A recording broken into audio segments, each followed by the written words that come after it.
समय कहाँ गया तुम्हारा? सुबह से उठते हो रात तक के समय में तुम अपना अंदाजा लगा कर बैठिए। एक इतनी सी डायरी लीजिए, उस डायरी में लिखना चालू करो कि आज 6 तारीख को मैंने सुबह से लेकर रात तक क्या क्या काम किया, मैंने कितनी बजे उठा उसका टाइम लिखो, इतनी बजे मैंने क्या करा। आखिर तुम लिखोगे तो ये लिखोगे मैं इतनी बजे उठा, ब्रश करा, पानी पिया, नाश्ता करा, भोजन करा, ये करा, वो करा। उस पूरी डायरी में ये नहीं मिलेगा कि तुमने अपने लिए करा क्या, परिवार के लिए करा क्या, मेहनत कौन सी करी, परिश्रम कौन सा करा, कितने घंटे का परिश्रम करा। जो हम विचार कर कर बोलते हैं, अपनी फाइल लेकर जाते हैं, पत्रिका लेकर जाते हैं, हाथ दिखाने जाते हैं, महाराज जी मेरा भाग्य पलट दो, महाराज जी मेरा भाग्य पलट दो। अरे भाग्य पलटने से अच्छा है, शिव महापुराण की कथा कहती है कि अपना परिश्रम का बल बढ़ाओ, संघर्ष बढ़ाओ, अपनी मेहनत बढ़ाओ। और जब मेहनत बढ़ाओगे तो फिर किसी के आगे जाकर नहीं कहना पड़ेगा कि मेरा भाग्य पलट दो, तुम दूसरे का भाग्य पलट कर रख दोगे। अपने परिश्रम को बढ़ाइए।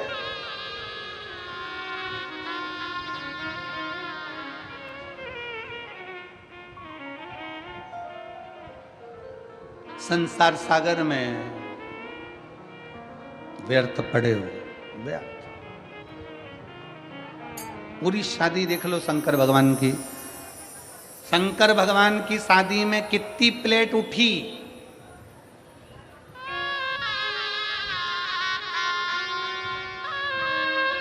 और जीजियां कह रही है। शंकर जी की शादी में कितनी प्लेट उठी,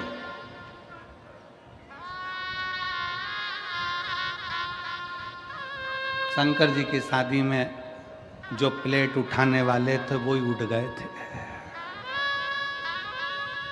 क्यों? क्योंकि भगवान शंकर देखते हैं कि पैसे वाला व्यक्ति जब शादी करता है तो थोड़ा वृद्धाश्रम में डोनेशन दे देगा, थोड़ा अनाथालय में डोनेशन दे देगा, थोड़ा कौड़ी हॉस्पिटल में डोनेशन दे देगा। पर मेरे महादेव ने डोनेशन नहीं दिया, मेरे महादेव ने इनविटेशन दिया कि सब मेरी शादी में आओ, सब मेरी शादी में आओ। भूत, प्रेत, डाकनी, पिशाचनी, चुड़ैल, भयंकर, राक्षस, असुर, गंधर्व, देवता, नाग, सब मेरे विवाह में पहुंचो, सब पहुंचो।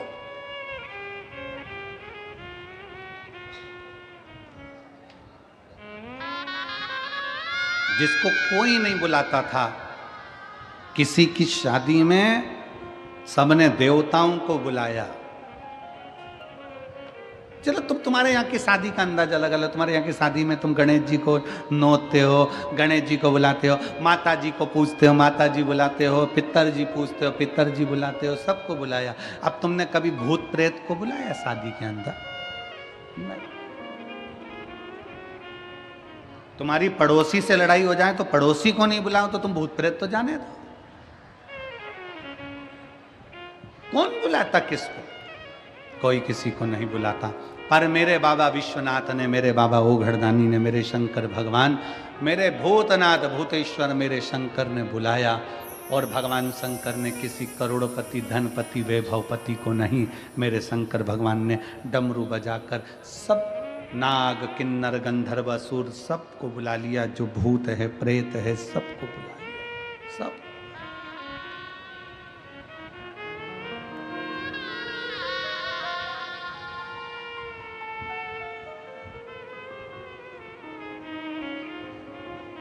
हमसे भी लोग कहते हैं, ए गुरुजी, इतना बड़ा कंठा का पंडाल लगता है, पंडाल भी छोटा पड़ जाता है, लोग धूप में बैठे रहते हैं, चिलचिलाती हुई गर्मी पड़ रही होती है, सब यहाँ वहाँ पूरा प्रांगण तुम्हारा भरा पड़ा रहता है। एक काम करा करो, थोड़ा कथा का एक काम करो, थोड़ा हम कथा करवाएं, मुंबई में हम कथा करवाएं, बेंगलोर में तो एक हॉल में VIP कथा करा देंगे, सब क्रीम लोग आएंगे। तो हमने कहा एक काम करो, क्रीम की लस्सी बना के पी जाओ।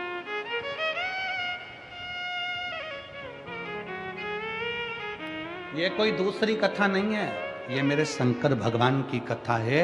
यहाँ तो डाकनी, पिशाचनी, चुड़ैल, भयंकर भूत, पिशाच, गंधर्व, देवता, पितर, नाग सब आते हैं। शिव की कथा एक ऐसी कथा है जिसमें यह नहीं देखा जाता कि कौन ब्राह्मण, कौन क्षत्रिय, कौन वैश्य, कौन शूद्र। शंकर की कथा में यह नहीं देखा जाता कौन स्वस्थ कौन बीमार। शंकर की कथा में तो यह देखा जाता है कि शंकर के ऊपर विश्वास कर कर, आश्रित होकर कौन आकर बैठ गया, शंकर भगवान को उसको विदाई में क्या देना है वो शिव जाने। शंकर क्या देंगे, विदाई क्या करेंगे। आप शंकर के घर के विवाह में आए हो, शिव की कथा में आए हो, शंकर भगवान विदाई में क्या देंगे वो शिव ही जान सकते।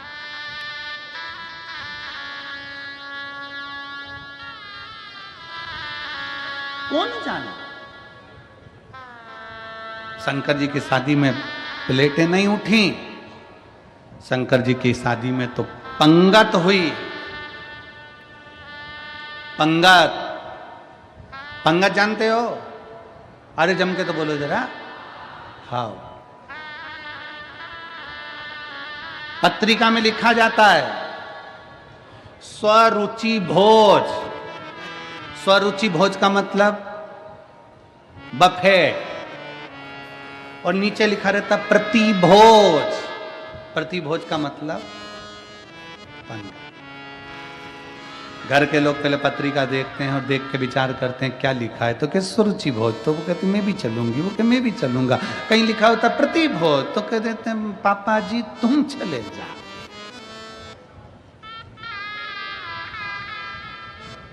तुम जा।